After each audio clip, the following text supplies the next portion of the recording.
ఏది అయినా ట్రై చెయ్యి ఆచి చికెన్ మసాలా. ఆచి చికెన్ మసాలా. తెలంగాణ రాష్ట్రంలో రాజకీయ ప్రకంపనలు సృష్టించిన ఫోన్ ట్యాపింగ్ కి సంబంధించి సిట్ దూకుడు పెంచింది. ఇప్పటికే ఫోన్ ట్యాపింగ్ కి సంబంధించినటువంటి బాధితులు సాక్షులకి సంబంధించినటువంటి స్టేట్మెంట్ ని రికార్డ్ చేస్తుంది. మరికొంతమందిని అటు స్టేట్మెంట్ రికార్డ్ చేయడానికి హాజరు కావాలని 161 సిఆర్పిసి కింద నోటీసులు జారీ చేసింది. అందులో యుగ తులసి ఫౌండేషన్ చైర్మన్ శివకుమార్కి నోటీసులు జారీ చేసింది సిట్. ప్రస్తుతం మనతో పాటు శివకుమార్ గారు ఉన్నారు. మీకు సిట్ నోటీసులు ఎప్పుడు జారీ చేసింది? జై గోమాత.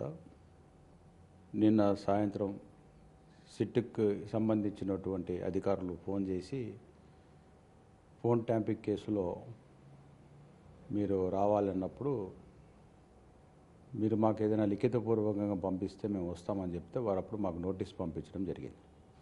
నోటీస్లో ప్రధానంగా ఎలాంటి అంశాలను పేర్కొన్నారు? నోటీసు సహజంగా ఇప్పుడాక మీరు చెప్పినట్టు 4013 మందికి నోటీసులు ఇచ్చిన విధంగానే అందులో నాకు కూడా అదే మాదిరిగా నోటీస్ ఇవ్వడం జరిగింది. వాళ్ళ ముందు అపియర్ అయ్యి ఇన్వెస్టిగేషన్లో వాళ్ళ దగ్గర ఉన్నటువంటి సమాచారము అనుగుణంగా వాళ్ళు అడిగే ప్రశ్నలకి మేము సమాధానం చెప్పాల్సిన అవసరం ఉంటుంది. మొదటిగా అందులో భాగంగా మేము గత 7 సంవత్సరాల నుండి గోహింస ఆగాలని, గోహత్యలు ఆపాలని, కబేలాలు మూసివేయాలని, గోమాతని జాతీయ మాతగా ప్రకటించాలని పెద్ద ఎత్తున భారతదేశ వ్యాప్తంగా ఉద్యమం చేస్తున్నాం. దానికి సంబంధించినటువంటి ప్రక్రియలో భాగంగా ఇది ప్రజల్లో విస్తృతంగా తీసుకెళ్ళాలి ఈ ఒక అంశాన్ని, గోమాత సబ్జెక్ట్ని నేను మునుగోడు ఉప ఎన్నికల్లో పోటీ చేయడం జరిగింది. సార్ ఎగ్జాక్ట్లీ ఒక్క చిన్న పాయింట్, ఎందుకంటే ఫోన్ ట్యాపింగ్ జరిగినట్లు 2023 కావచ్చు 24 వరకు సో అనేక మంది ఫిర్యాదులు ఇచ్చారు, అటు కాంగ్రెస్ నాయకులు కావచ్చు లేకపోతే బీజేపీకి సంబంధించి.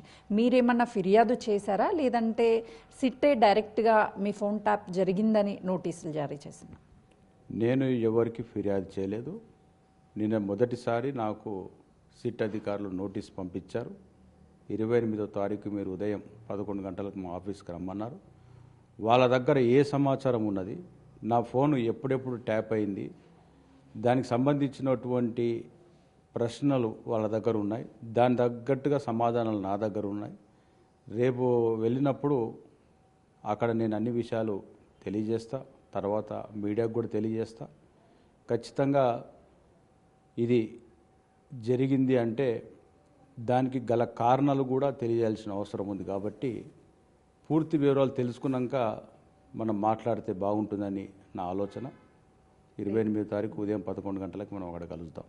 మునుగోడుకి సంబంధించినటువంటి ఒక అంశాన్ని కూడా తీసుకొచ్చారు. చాలా వరకు ఉప ఎన్నికలకు సంబంధించి అభ్యర్థుల ఫోన్లు కూడా అటు స్టేట్మెంట్ని రికార్డ్ చేయడం, కొంత విమర్శలు వచ్చాయి. అందులో మీ ఫోన్ కూడా ట్యాప్ అయింది అనుకోవచ్చా? మీ పాత్ర ఏంటి అసలు? ఇప్పుడు పోలీస్ అధికారులే నోటీసులు ఇస్తున్నారు, పోలీస్ అధికారులే ఫోన్ ట్యాప్ చేశారు అనేటువంటిది మనం వార్తల్లో వింటున్నాం. ఇది వినటానికి చెప్పడానికి కూడా హాస్యాస్పదంగా ఉంటుంది. చేసింది వారే, మళ్ళీ నోటీసులు ఇచ్చి పిలుస్తుంది ఇప్పుడు వారే. కొండను తోవి ఎలుకను పట్టినట్టుగా వ్యవహారం ఉండబోతున్నటువంటిది నాకు అనిపిస్తున్నది. అల్టిమేట్గా ఏ ముఖ్యమంత్రి హోదాలో ఎవరు ఉన్నప్పటికీ కూడా అధికారులు కొద్దిగా అతి ఉత్సాహం చూపించడం వల్ల ఇలాంటివి జరుగుతాయి. మీకెందుకు సార్ మేము ఉన్నాం కదా అని మాట్లాడినప్పుడు ముఖ్యమంత్రి ఎవరు ఉన్న అప్పటికి కూడా వారు నువ్వు ఖచ్చితంగా పలానా శివకుమార్ ఫోన్ ట్యాప్ చేయి, పలానాది ట్యాప్ చేయని ఎవరు చెప్పరు. అధికారులకు కొన్ని అనుమానాలు ఉన్నప్పుడు అది టెర్రరిస్ట్కి సంబంధించినటువంటి యాక్టివిటీస్కే మాత్రం ఉపయోగించాల్సినటువంటి ఎక్విప్మెంట్ని అది సాదాసీదాగా ఉపయోగించడం వల్ల 4013 మంది ఫోన్ ట్యాప్ అయినటువంటిది ఇప్పుడు మీరే చెప్పారు. సో వీళ్ళు ఎండ్ ఆఫ్ ది డే ఏముండదండి, ఇదంతా తాత్కాలికమైనటువంటి హడాబుడే. ప్రకంపనలు ఉండవు, భూకంపాలు ఉండవు, ఏమీ జరగవు. అసలు మీ ఫోన్ ఎందుకు ట్యాప్ చేశారనుకుంటున్నారు? ఎవరు చేయించి ఉంటారనుకుంటున్నారు? ఇప్పుడు 2023-24లో జరిగింది అనేటువంటిది వాళ్ళు లేఖలో మెన్షన్ చేసినప్పుడు మా ఫోను ట్యాప్ జరిగింది అంటే అందులో నా యుగ తులసి ఫౌండేషన్ సంబంధించినటువంటి ఫోన్ నెంబర్ ఉంది, నా పర్సనల్ నెంబర్ ఉంది. సో సో ఆ సందర్భం బట్టి ఎప్పుడు జరిగింది అనేటువంటిది, ఆ ఎలక్షన్ టైంలో జరిగిందా, తర్వాత జరిగిందా, ముందు జరిగిందా అనేది సిట్టు వాళ్ళ దగ్గరికి వెళ్ళినప్పుడు వాళ్ళ దగ్గర ఉన్నటువంటి సమాచారం వాళ్ళు ఖచ్చితంగా మాకు చూపిస్తారు. చూపించినప్పుడు దానికి సమాధానం నా దగ్గర ఉన్నాయి. నేను చాలా క్లియర్గా అన్ని విషయాలు తెలియజేస్తా. మీ అందరికి కూడా అక్కడ మాట్లాడిన విషయాలు కూడా పత్రికా ముఖంగా బయటకు వచ్చినప్పుడు అన్నీ కూడా చెప్పడం జరుగుతుంది. కాబట్టి ఇప్పుడు నేను టూ ఎర్లీగా సమాధానం చెప్పి తర్వాత అక్కడ చూసిన తర్వాత మళ్ళీ ఇంకొకటి చెప్పడం అనేది కరెక్ట్ కాదు. 28వ తారీఖు 11 గంటలకి లోపలికి వెళ్తే ఒక మ్యాటర్ ఆఫ్ ఒక 5-10 నిమిషాలు, 12 గంటలకి మళ్ళీ మీరు అక్కడ కలుస్తారు, మీకు అన్ని విషయాలు తెలియజేస్తారు. మునుగోడు ఉప ఎలక్షన్కి మీకు సంబంధం ఏంటి అంటే, ఆ టైంలో చాలా మంది ఫోన్ ట్యాపింగ్ జరిగాయి, అప్పుడు మీ ఫోన్ ట్యాప్ జరిగి ఉండొచ్చా? మునుగోడు ఉప ఎన్నికలో నేను పోటీ చేశా, విస్తృతంగా ప్రచారం చేశా. మన ప్రచారము చాలా మటుకు ప్రభావితం చేసింది గ్రామాల్లో. సో ఆబ్వియస్గా అన్ని ప్రధాన రాజకీయ పార్టీలతో పాటు మన ఫోన్ కూడా ఆ లైన్లో పెట్టిండొచ్చు. ఏదైనప్పటికీ సిట్ అధికారులు అడిగే ప్రశ్నలకి చెప్పేటువంటి జవాబులు మీకు చెప్తే బాగుంటుంది. మునుగోడు సబ్జెక్టా, లేకపోతే నేను మళ్ళీ వారణాసిలో కూడా ఎలక్షన్లో పోటీ చేశా. సో అనేక అంశాలు ఉన్నాయి. ఫోన్ ట్యాపింగ్ అనేది ఒక ఐపీఎస్ ఆఫీసర్ అధికారి అనుమతితో జరుగుతుంది. కాబట్టి ఆ ఐపీఎస్ అధికారియే ఈరోజు ముందస్తు బెయిల్ తీసుకొని బయట ఉన్నాడు. సో ఈ కేసులో ఎటువంటి ప్రయోజనం ఉండదు, టైం వేస్ట్ పని అని అనుకుంటున్నా. ఎందుకంటే it won't get any result.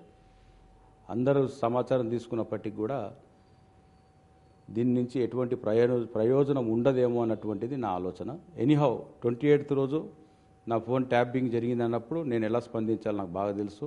ఆ విధంగా నేను స్పందిస్తాను. ఫైనల్గా అంటే నోటీస్లో ఏమన్నా క్లియర్గా మెన్షన్ చేశారా, మిమ్మల్ని సాక్షులుగా పిలుస్తున్నారా, బాధితులుగా పిలుస్తున్నారా అనేది?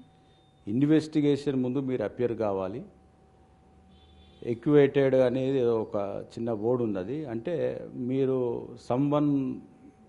మీ ఫోన్ని ట్యాప్ చేసినటువంటి ఆధారాలు వాళ్ళ దగ్గర ఉన్నాయి, మీరు దానిపైన మాకు సమాచారం ఇవ్వాలన్నట్టుగా ఉన్నది నోటీస్లో.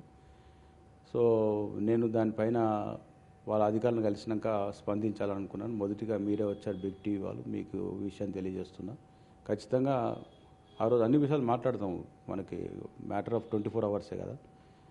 అనిపిస్తుందా అంటే ఇప్పటి వరకు మీరు ఈ ఫోన్ ట్యాపింగ్ గురించి వినుంటారు, చాలా మంది రాజకీయ నాయకులు, వ్యాపారస్తులు స్టేట్మెంట్ని అటు సిట్ రికార్డ్ చేయడము, తర్వాత చాలా మంది మా ఫోన్లు అంటే మా ఫోన్లు ట్యాప్ అయ్యాయని చెప్పేసి వాళ్ళంతటి వాళ్ళు వెళ్ళడం ఫిర్యాదులు చేశారు. మీకు ఎప్పుడన్నా అనిపించిందా నా ఫోన్ కూడా ట్యాప్ జరుగుతుందేమన్న అనుమానం? అంటే ఇటు గో సంరక్షణకి సంబంధించి కావచ్చు, మీరు ఆల్రెడీ ఉప ఎన్నికల్లో ఆల్రెడీ పోటీ చేయడం, వారణాసి పోటీ చేయడం, అప్పుడు ఎప్పుడైనా సరే అనిపించిందా, తర్వాత అయినా అనిపించిందా?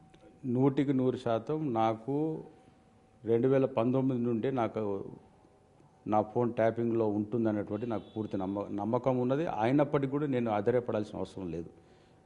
నేను ధర్మమైనటువంటి పని చేస్తున్నాడు కాబట్టి, ధర్మబద్ధంగా ఉన్నాను కాబట్టి, అధర్మమైనటువంటి పనులు ఏది చేయలేదు కాబట్టి ఖచ్చితంగా నా ఫోన్ ట్యాపింగ్ చేసుకున్న వాడు విన్నవాడు కూడా శివకుమార్ మాట్లాడుతుంది కరెక్టే అని అనుకున్నటువంటి విధంగా ఉంటుంది తప్ప, శివకుమార్ మాట్లాడుతున్నది చాలా ఇబ్బందికరంగా మారుతుంది ఈ ప్రజాస్వామ్యంలో అన్నటువంటి ఆలోచనలతో కూడినటువంటి మాటలు ఏది కూడా నేను మాట్లాడలేదు, నాకు అవసరం కూడా లేదు.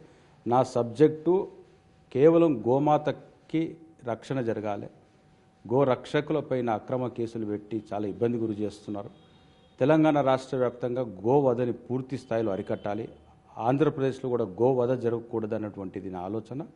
జాతీయ స్థాయిలో గోమాతని జాతీయ మాతగా ప్రకటించాలన్నటువంటి అంశంపైన పోరాటం చేస్తున్నందుకు ఖచ్చితంగా దీని వెనుక ఎవరు ఉంటారన్నటువంటి ఆలోచనతో ఫోన్ ట్యాపింగ్ చేసేటువంటి అవకాశం ఉంది. ఎందుకంటే రాజకీయంలో మేము కూడా క్రియాశీల పాత్ర వహిస్తున్నాం. ఒక పార్టీ రిజిస్టర్ చేసాం, ఎన్నికల పోటీ చేస్తున్నాం. ఉప ఎన్నికలు అయితే, జనరల్ ఎలక్షన్స్ అయితే, అన్ని ఎన్నికల్లో కూడా మా పార్టీ ప్రభావితం ఎంత మేరకు చేయాలో అంత మేరకు చేస్తుంది. కాబట్టి ఫోన్ ట్యాపింగ్ జరిగి ఉంటుందన్నటువంటి అనుమానాలు 23లో వీళ్ళకి పసిగట్టారు. 2019 నుంచే నాకు దీనిపైన అవగాహన ఉన్నది. బట్ ఎనీహౌ మేము ధర్మబద్ధంగా ఉన్నామన్నటువంటి విషయం మరొకసారి తెలియజేస్తున్నా. ధర్మం సార్ ఒక్క క్వశ్చన్, ఎందుకంటే మీరు ఇంతకు ముందు అన్నారు ఏ ప్రభుత్వాలైనా టెర్రరిస్టులకు సంబంధించి ఆ డేటాను లేకపోతే దేశానికి ద్రోహం చేసేటువంటి వ్యక్తులు రాష్ట్రాన్ని వాళ్ళకి సంబంధించిన ఫోన్ ట్యాపింగ్ చేస్తుంటారు. అసలు రాజకీయ నాయకుల ఫోన్ ట్యాపింగ్స్ లేదు అని అంటే వ్యాపారస్తుల ఫోన్ ట్యాపింగ్ చేసి వాటి రికార్డ్స్ ఆడియో రికార్డ్స్ ద్వారా బెదిరింపులు చేసి కొంత డబ్బును కూడా వసూలు చేశారన్న ఆరోపణలు కూడా ఈ కేసులో వచ్చాయి. అసలు ఈ కేసు మీకు ఎలా అనిపిస్తుంది చూడ్డానికి? మొదటిగా ఎవరైతే సక్రమైనటువంటి పనులు అక్రమ దారిలో చేస్తున్నటువంటి వారిపైన నిఘా పెట్టడం జరిగింది. రాజకీయంగా ఎదుర్కొన్నటువంటి పరిస్థితి ఏర్పడినప్పుడు రాజకీయంగా అవతల వారిని ఏదో విధంగా ఇబ్బంది గురి చేయాలన్నప్పుడు వాళ్ళు మాట్లాడుకున్నటువంటి మాటలు విని వారిని ఇమ్మీడియట్గా క్యాచ్ చేయడం, అక్రమంగా డబ్బులు తీసుకెళ్తున్న వారిని ఇమీడియట్గా పట్టుకోవడం అనేది పోలీసుతోనే జరుగుతుంది, వేరే వాళ్ళు చేయలేరు. సో ఇందులో ఒక ఆశ్చర్య కలిగిన విషయం ఏంటంటే చేసింది పోలీసు వాళ్ళు, విచారిస్తుంది పోలీసు వాళ్ళే, రిజల్ట్ ఏమొస్తుందో చెప్పి ఏం రాదు. వాళ్ళే కుమ్ముక్కై రాజకీయ నాయకుల మీద బురద చల్లడమే తప్ప నువ్వంటే నువ్వు నేనంటే నేను అనుకోవడం తప్ప అది పత్రికలకి పేపర్లకి టీవీలకి ఒక breaking news. End of the day చేసింది ఎవరు? పోలీసు వారు, విచారిస్తుంది ఎవరు? పోలీసు వారు. సో రాజకీయ నాయకులు ఒత్తిడితో చేస్తున్నామని అనటానికి చట్టాలను ఉల్లంఘించి పనిచేసినటువంటి పోలీసు అధికారులపైనే మొదటి చర్య తీసుకోవాలి. నీకు చట్టం ఏమి చెప్తుంది? ఒక రాజకీయ నాయకుడు 5 సంవత్సరాల కోసం ఎన్నికలు వస్తాడు, వెళ్ళిపోతాడు. నీకు సర్వీసులు వస్తే ఒక 40 సంవత్సరాల వరకు నువ్వు ఉద్యోగంలో ఉండాలి, నువ్వు పని చేసుకోవాలి. అమెరికాలో ఉన్నటువంటి ప్రభాకర్ రావుని తీసుకొచ్చి హైదరాబాద్కి ఎంత కష్టమైంది, తెచ్చినాక ఆయన పోయి బెయిల్ తెచ్చుకున్నాడు. సో ఇట్లా చట్టాలన్నీ న్యాయ వ్యవస్థలని ముందు వారికి ఉన్నటువంటి పలుకుబడితోని ప్రయోజనాలని ఏ విధంగా ఉపయోగించుకోవాలి, ఏ విధంగా బయటపడాలన్నట్టు ఆలోచనలతో చాలామంది ఉన్నారు. చాలామంది మిస్యూజ్ చేసుకున్నారు వారి యొక్క పవర్ని. అందులో భాగంగా ఈ అధికారులందరూ కూడా తప్పు చేసినటువంటి ఆలోచన నాకు కనిపిస్తున్నది. ఇది మంచి పద్ధతి కూడా కాదు. అధికారులకి నేను ప్రత్యేకంగా చెప్తున్నా, రాజకీయ నాయకులు ఏది మాట్లాడుకున్నా కూడా మీరు రికార్డ్ చేయడం అనేది అది మంచి పద్ధతి కాదు. అది రాజకీయంగా రోడ్ల మీద కొట్టుకుంటారు, తలకాయల వల్ల కొట్టుకుంటారు, చంపుకుంటారు కూడా. కానీ మీరు ఒక వ్యక్తిగతంగా స్వేచ్ఛని హరించే విధంగా ఇలాంటి కార్యక్రమాలకు మీరు పాల్పడినట్టుగా నిర్ధారణ అయితే అది భవిష్యత్తులో ఎవరికి కూడా మంచిది కాదు. అది నా విషయంలోకి వచ్చేసరికి గోమాతకు సంబంధించినటువంటి సబ్జెక్టే కాబట్టి నాది ఈ విషయంలో ఎటువంటి ఆలోచించే అవసరం లేదు. అది ఏ సందర్భంలో చేశారు, ఎందుకు చేశారని నాకు ఆ రోజు వెళ్ళినప్పుడు ఆ టైము, డేటు, ఇయర్ బట్టి నేను చెప్పగలుగుతా. అంటే కేవలం మీ ఫోన్ మాత్రమే ట్యాప్ చేశారనుకుంటున్నారా, లేకపోతే మీ కుటుంబంలో వాళ్ళు కావచ్చు, లేకపోతే మీతో కలిసి పనిచేసే వాళ్ళే కూడా ట్యాప్ చేశారు? నోటీస్లో 2 ఫోన్ నెంబర్స్ మెన్షన్ చేశారు కాబట్టి ఆ 2 ఫోన్ నెంబర్స్ మాత్రమే ట్యాపింగ్ చేశారు. ఎస్, 2 ఒకటేమో యుగతులసి ఫౌండేషన్ది హెల్ప్ లైన్ నెంబరు, ఇంకొకటి నా పర్సనల్ నెంబరు. రెండింటిని ట్యాప్ చేశారు. ఆ రెండింటికి ట్యాప్ చేసినటువంటి టైం, డేట్ అన్నీ కూడా మనకి 28వ తారీఖు వాళ్ళన్నీ కూడా వాళ్ళు మా ముందు పెడతారు. పెట్టినప్పుడు వాళ్ళకి ఏం సమాధానాలు చెప్పినో బయటకు వచ్చి చెప్తాను. దాచిపెట్టేది అవసరం ఉండదండి. మీరు గో సంరక్షణకి సంబంధించి అనేక కార్యక్రమాలు చేశారు. మీరేం టెర్రరిస్ట్ కాదు, లేకపోతే దేశద్రోహి అంతకంటే కాదు. సో ఎందుకు మీ ఫోన్ నెంబర్ని ట్యాప్ చేశారంటే ఇంకా ఎక్కడ ఉన్నా మనం రాజకీయాలకి కొంతమంది బలవుతున్నాము అనేది ఏమన్నా అనిపిస్తుందా సార్?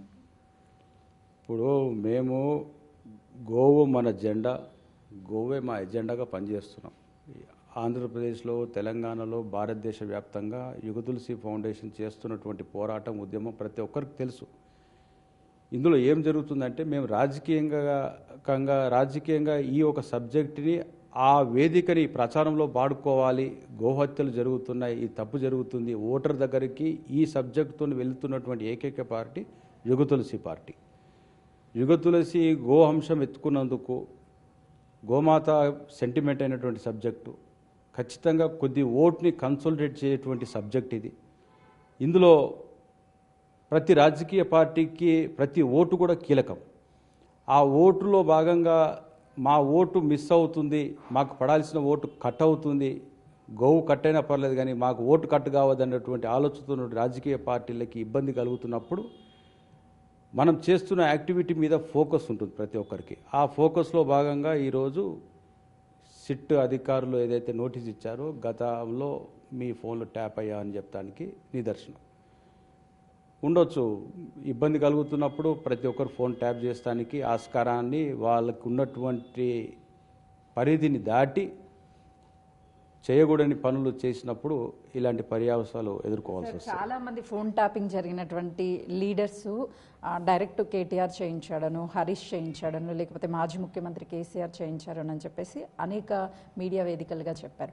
మీ ఫోన్ ఎవరు ట్యాప్ చేశారు అనేది డైరెక్ట్గా చెప్పగలుగుతారు? ప్రభాకర్ రావు గారే ఇందులో కీలక పాత్ర అని చెప్పేసి టీవీలలో వార్తల్లో వింటున్నాం. రాజకీయ నాయకులు చెప్తే నడుచుకున్నటువంటి వ్యవస్థలో పోలీసు ఉండకూడదు. రాజకీయ నాయకులు ఒత్తిడితోని జరిగిందని చెప్పడానికి అవకాశాలు తక్కువ. 4013 మంది ఫోన్ నెంబర్లు కేసీఆర్ గారు ఎతికి చూసి చెప్తారా అండి? ఎక్కడన్నా అర్థం ఉండాలి చెప్తానికన్నా. ఇది అంటే నేను ఎందుకు చెప్తున్నా అంటే ఒక చీఫ్ మినిస్టర్ స్థాయిలో ఈ శివకుమార్ యుగ తులసి ఫౌండేషన్ చేయండి ట్యాపింగ్ చేయని అంటాడా? అట్లా తప్పది. వాళ్ళకున్న సమాచారాన్ని బట్టి పోలీస్ అధికారులు దాన్ని మిస్యూజ్ చేశారు. నేను పోలీస్ అధికారులే తప్పు అంటున్నా. ఇందులో రాజకీయ నాయకులు ఎవరిది కూడా తప్పు అని చెప్పను నేను. ఎందుకంటే వాళ్ళు కొద్ది కాలం కోసం వచ్చి వెళ్ళిపోయేటారు. శాశ్వతంగా ఒక 50 ఇయర్స్ వరకు ఉద్యోగరీత్యాలో పనిచేస్తూ రిటైర్మెంట్ అయ్యే వరకు కూడా మీరు రిటైర్మెంట్ బెనిఫిట్స్ పొందాలనుకున్నప్పుడు తప్పుడు పనులు చేయకూడదు. మీకు భగవంతుడు మంచి అవకాశం ఇచ్చినప్పుడు అవకాశాన్ని సద్వినియోగం చేసుకోవాలి, దుర్వినియోగం చేసుకోవద్దు. ఇప్పుడు మీరు ప్రభాకర్ రావు ఎస్ఐబి చీఫ్, మాజీ చీఫ్ ప్రభాకర్ రావువే ఈ ఫోన్ ట్యాపింగ్ చేశారని వార్తలు వస్తున్నాయని చెప్తున్నారు. సో అతన్ని సిట్ విచారించినప్పుడు ఒక సుప్రీం చెప్తే నేను చేశాను అని చెప్పేసి కూడా తన స్టేట్మెంట్ ఇచ్చారు అని చెప్తున్నారు. అంటే ఇది రాజకీయ నాయకుల పాత్ర ఏమీ లేకుండా ఓన్లీ పోలీసుల పాత్రే అనుకుంటున్నారా? ప్రభాకర్ రావు గారు సుప్రీం చెప్తే చెప్పినా, ఒక ఆయన కమాండర్ చెప్తే చెప్పినా, ఒక కింగ్ చెప్తే చెప్పినా అంటే కాదండి. ఇది ప్రభాకర్ రావు గారిని ఇన్వెస్టిగేషన్ చేసినటువంటి ఉన్నత స్థాయి అధికారులు చెప్పాలి. ఇది ఎవరి ప్రలోభంతో జరిగింది, ఎవరి ఒత్తిడితో జరిగింది చెప్పాల్సింది వాళ్ళు. ప్రభాకర్ రావు గారు చేసింది ఒక ఐపీఎస్ ఆఫీసరు చేయకూడని పని చేసినందుకు తను ఖచ్చితంగా ఆ పనిష్మెంట్ అనుభవించి తీరాల్సిందే. రాజకీయ నాయకులు చెప్తే చేయడం అనేది అది ఫూలిష్నెస్. ఎందుకంటే you should not listen political people. They are temporary doing politics because they are not permanent on the 5 ఇయర్స్లో తర్వాత ఇంక ఎవరు వస్తారో తెలియదు. రేపు మళ్ళీ 5 ఇయర్స్ తర్వాత మళ్ళీ కేసీఆర్ వచ్చిననుకో, మళ్ళీ రేవంత్ రెడ్డి కూడా నా ఫోన్ టైపింగ్ చేయించినంటే ఇదే నడుస్తుంటుంది. అధికారులకు తెలివి ఉండాలి, ఎప్పుడు ఏం చేయాలి, ఎప్పుడు ఏం చేయకూడదు. అధికారులు తెలివి తక్కువ పనులు చేస్తే ఇలాంటి పర్యవసాలు వస్తాయి. సో 4013 మందిని గత ప్రభుత్వంలో ఉన్నటువంటి రాజకీయ పెద్దలు వాళ్ళందరూ ఒక్కొక్కరు పేరు చూసి అంత టైం వాళ్ళకు ఉండదు. ఎందుకంటే ఆ పొజిషన్ అలాంటిది.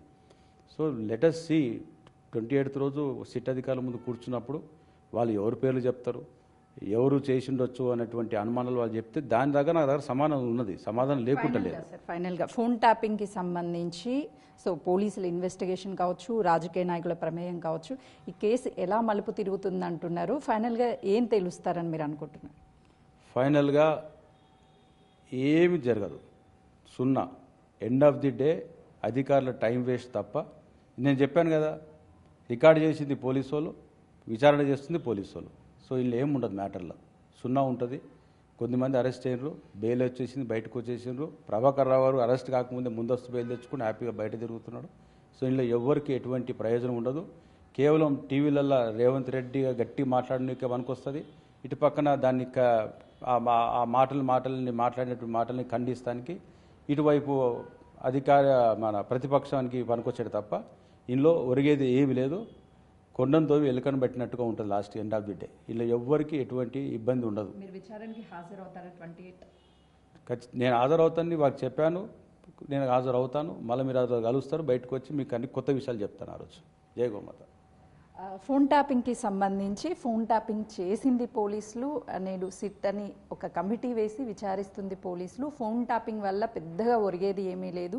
ఫైనల్గా రిజల్ట్ కూడా పెద్ద శూన్యమనే చెప్తున్నారు అటు శివకుమార్. అయితే తనకి 28న హాజరు కావాలి అని నోటీసులు ఇచ్చారు. తను గో సంరక్షణకి సంబంధించినటువంటి ఎన్నో కార్యక్రమాలు చేశాను, దానితో పాటు మునుగోడుకి సంబంధించినటువంటి ఉప ఎన్నికల్లో అటు ఎమ్మెల్యేగా పోటీ చేయడంతో పాటు తను యాక్టివ్గా ఉన్నటువంటి టైంలో ఫౌండేషన్కి సంబంధించి అదేవిధంగా తన పర్సనల్ నెంబర్కి సంబంధించి 2 ఫోన్లు కూడా ట్యాప్ అయినట్లు అక్కడ మాకు ఇచ్చినటువంటి నోటీసులో పేర్కొన్నారు. తప్పకుండా 28వ తారీఖున నేను హాజరవుతాను విచారణకి అని చెప్పేసి యుగ తులసి ఫౌండేషన్ చైర్మన్ శివకుమార్ చెప్తున్నారు. కెమెరామెన్ లక్ష్మీకాంత్తో సుజాత, హైదరాబాద్.